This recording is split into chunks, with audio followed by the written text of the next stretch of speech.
ગોધરા સેવા સદન ખાતે એટીવીટી શાખામાં અરજદારોની ભારે ભીડ જામી।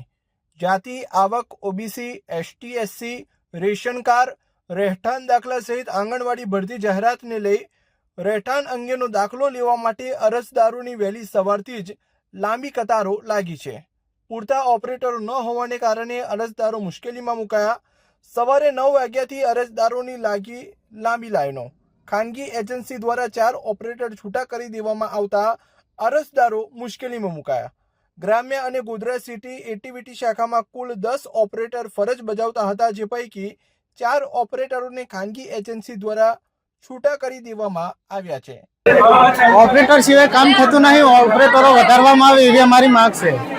જાતિનો દાખલો કાઢવા માટે 8 કલાક થયા છે। સવારના 9 વાગ્યાથી અમે આવ્યા છીએ, અત્યારે 5 વાગી ગયા છે, તો કામ થયું નથી। તો એવી અમારી માંગ છે કે ઓપરેટરો વધારે। હું ગોધરા સાંકલી આટાણા છે। મેં સવારના 10 વાગ્યાને આવ્યા છે અને આંગણવાડીમાં ફોર્મ ભરવા માટે મારી વાઈફને રહેઠાણનો દાખલો કરાવવા માટે આવ્યા। સવારના 10 વાગ્યાથી આવ્યા છે, હજુ સુધી દાખલો નીકળ્યો નથી। ભીડ તો ઘણી છે એમાં, અને ઓપરેટરો નથી, એના માટે ભીડ છે। બોલું છું એટીવીટી શાખામાં આપ જોઈ રહ્યા છો કે હાલમાં કે અરજદારોની સંખ્યા વધારે છે અને એના જોતાં ઓપરેટરોની સંખ્યા ઓછી છે। તો મારે સાહેબને એજન્સીને એટલી જ રજૂઆત કરવી છે કે ભાઈ સ્ટાફ વધારે તો અરજદારોનું કામ ઝડપી બને।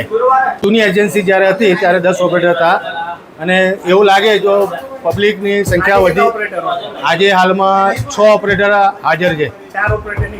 4 ઓપરેટરની હાલમાં આપણે ઘટ છે ગોધરા મામલતદાર કચેરી ખાતે। એના કારણે જો ઓપરેટરોની સંખ્યા ઓછી હોવાના કારણે ભીડ વધી જવા પામે છે। તો વહેલી તકે ઓપરેટરની સંખ્યા વધારે તો અરજદારોનું કામ સહેલાઈથી થઈ શકે। આ ભરતીઓ તો અવારનવાર થતી રહે છે। હવે પછી આ પત્યા પછી કંઈક બીજી નવી ભરતી આવશે ત્યારે બી આ જ પોઝિશન રહેવાની છે।